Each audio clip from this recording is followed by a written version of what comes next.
பிரியமானவர்களே, ஆண்டவரும் அருமை இரட்சகருமாக இருக்கிற இயேசு கிறிஸ்துவின் இனிய நாமத்தினாலே மற்றும் ஒரு நல்ல காலை பொழுதிலே உங்களை சந்திப்பதிலே நான் அதிகமாய் மகிழ்ச்சி அடைகிறேன். இந்த நாள் முழுவதுமாக நீங்கள் செய்கிற எல்லா காரியத்திலையும் கர்த்தருடைய கரம் உங்களோடு கூட இருந்து உங்களுக்கு ஜெயத்தை கொடுப்பதாக. அன்பானவர்களே, ஒரு வசனத்தை நாம் வாசிப்போம். ஆதியாகமத்தின் புஸ்தகம் 28ஆம் அதிகாரம் 15ஆம் வசனம் இப்படியாக சொல்லுகிறது, நான் உனக்கு சொன்னதை செய்யும் அளவும் உன்னை கைவிடுவதில்லை என்றார் என்று சொல்லி வசனம் சொல்லுகிறது. அன்பானவர்களே, இந்த காலை வேளையிலே கர்த்தர் உங்களை என்னை பார்த்து சொல்லுகிறார், என் மகனே, என் மகளே, நான் உனக்கு வாக்கு பண்ணின காரியங்களை நான் செய்து முடிக்கிற வரைக்கும் நான் உன்னை கைவிடுவதில்லை என்று சொல்லி கர்த்தர் உங்களை என்னை பார்த்து சொல்லுகிறார். அன்பானவர்களே, இந்த வார்த்தை யாக்கோபு என்கிறதான மனுஷனை பார்த்து பிதாவாகிய தேவன் சொல்லுகிற ஒரு வார்த்தையாக இருக்கிறது. அன்பானவர்களே, இந்த வார்த்தையை யாக்கோபு கர்த்தரிடம் பெற்றுக்கொள்ளும் போது அவருடைய சூழ்நிலை என்ன என்று சொன்னால், அவர் தன்னுடைய வீட்டை விட்டு, அவர் செய்த தவறு நிமித்தமாக தன் வீட்டை விட்டு அவர் ஓடி போகிறார். தன்னுடைய மாமாவின் வீட்டுக்கு அவர் போகிறார்.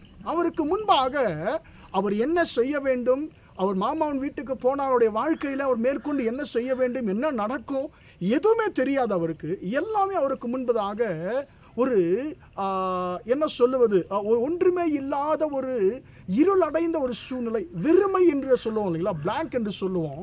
அதுபோல் அவருடைய எதிர்காலமே வெறுமையாக ஒன்றுமே இல்லாததாகத்தான் அவருடைய எதிர்காலம் அவருக்கு முன்பாக இருந்தது. அவருடைய இருதயத்தில் அநேக கேள்விகள் எழுந்திருக்கும். இப்படி அவர் தன்னுடைய வீட்டை விட்டு அவர் பயணிக்கிறார். தன்னுடைய மாமாவின் வீட்டை நோக்கி அவர் பயணிக்கிறார். ஒரு இடத்துல வரும் பொழுது ஒரு கல்லை எடுத்து இருட்டானபடினாலே அந்த இடத்துல அவர் நித்திரை கொள்ள ஆரம்பிக்கிறார். அவர் தூங்க ஆரம்பிக்கிறார். அந்த நேரத்தில் அவருடைய கலக்கத்தையும் பயத்தையும் அறிந்த கர்த்தர் அவரோடு கூட சொல்லுகிறார், யாக்கோபே, நீ கவலைப்படாத, நான் உன்னோடு இருப்பேன். நீ பயணிக்க போகிற எல்லா பாதையிலையும் நான் உன்னோடு கூட இருப்பேன். நீ போகிற இடத்துலெல்லாம் உன்னை பாதுகாப்பேன். நான் மறுபடியுமாக உன்னை இந்த தேசத்திற்கு திரும்பி வர பண்ணுவேன். இந்த காரியங்கள் எல்லாவற்றையும் உனக்கு சொல்லி இருக்கிறேன். நான் உனக்கு சொன்னதை செய்யும் அளவும் செய்கிற வரைக்கும் உன்னை கைவிடுவதில்லை என்று சொல்லி கர்த்தர் வாக்கு பண்ணினார். அன்பானவர்களே, என்ன நடந்தது? யாக்கோபு தன் மாமா வீட்டுக்கு சொல்லுகிறார். கிட்டத்தட்ட 20 வருஷம் தன்னுடைய மாமாவின் வீட்டில் அவர் இருக்கிறார். பலவிதமான ஏமாற்றங்களுக்கு அவர் உள்ளாகிறார். பலவிதமான உபத்திரவங்களுக்கு அவர் உள்ளாகிறார். அவர் அநேக முறை வஞ்சிக்கப்படுகிறார். அவருக்கு சம்பளம் கொடுக்காமல் அவருடைய மாமனார் அவரை வஞ்சிக்கிறார். ஆனாலும் எனக்கு அன்பானவர்களே, அவர் தன்னுடைய பயணத்தை தொடங்கும் பொழுது வெறுமையாய் கோலும் கையுமாக அவர் தன்னுடைய பயணத்தை ஆரம்பிக்கிறார். ஆனால் 20 வருஷம் கழித்து அவர் அதே இடத்திற்கு அவர் திரும்பி வருகிற பொழுது எனக்கு அன்பானவர்களே, அவர் ஒரு இடத்துல ஆண்டவரை பார்த்து அவர் சொல்லுகிறார், ஆண்டவரே, நான் கோலும் கையுமாக இந்த யோர்தானை நான் 20 வருஷத்திற்கு முன்பதாக நான் கடந்தேன். அப்பொழுது நீர் எனக்கு சொன்னீர், நான் உன்னோடு இருப்பேன், நான் உன்னை பாதுகாப்பேன், நான் உன்னை மீண்டுமாக திரும்பி வர பண்ணுவேன், நான் உனக்கு சொன்னதை செய்கிற வரைக்கும் கைவிட மாட்டேன்னு சொன்னீங்க. ஆண்டவரே, நான் வெறுமையாய் நான் போனேன். இன்றைக்கு நிறைவான 2 மடங்கு ஆசீர்வாதத்தோடு ஆண்டவரே என்னை ஆசீர்வதித்து என்னை திரும்பி வர பண்ணி இருக்கிறீர், உமக்கு நன்றி என்று சொல்லி யாக்கோபு ஆண்டவரை துதிக்கிறான். எனக்கு அன்பான தேவனுடைய பிள்ளையே, உங்களுக்கு முன்பதாக என்ன செய்ய வேண்டும் என்று சொல்லி உங்களுக்கு ஒன்றும் தெரியாமல் இருக்கிறதா? உங்கள் வாழ்க்கையில் குழம்பிக் கொண்டிருக்கிறீர்களா? எனக்கு முன்பாக எல்லாமே ஒரு இருளடைந்த சூழ்நிலை போல இருக்கிறது, பிளாங்காக இருக்கிறது. நான் என்ன செய்யணும், நான் எங்கே போகணும், நான் என்ன காரியத்தை நான் முயற்சி செய்ய வேண்டும் என்று சொல்லி நீங்கள் ஒரு குழப்பத்து நிலையில் இருக்கிறீர்களா?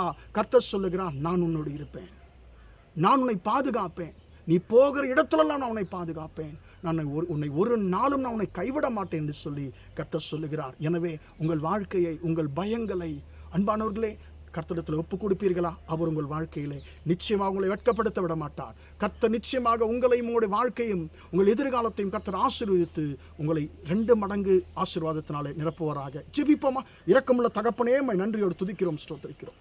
இம்மட்டுமாக இந்த வார்த்தைகளை கேட்டபடி பிள்ளைகளை நீர் ஆசீர்வதிக்கும்படியா ஜெபிக்கிறேன். நான் உனக்கு சொன்னதை செய்வளவும் உன்னை கைவிடுவதில்லை என்று சொல்லி யாக்கோபுக்கு நீர் சொன்னீர்.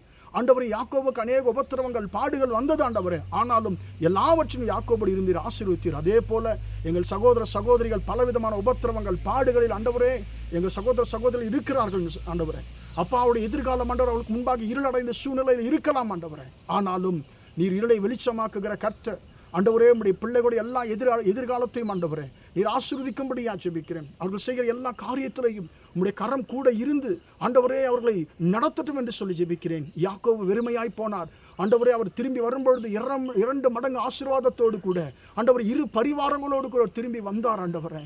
அதுபோல ஆண்டவரே உம்முடைய பிள்ளைகள் தகப்பன் ஆண்டவரே வெறுங்கையோடு கூட ஆண்டவரே தங்கள் பயணத்தை, தங்கள் வாழ்க்கையை ஆண்டவரே அல்லது சில காரியங்களை தொடங்கலாம் ஆண்டவரே.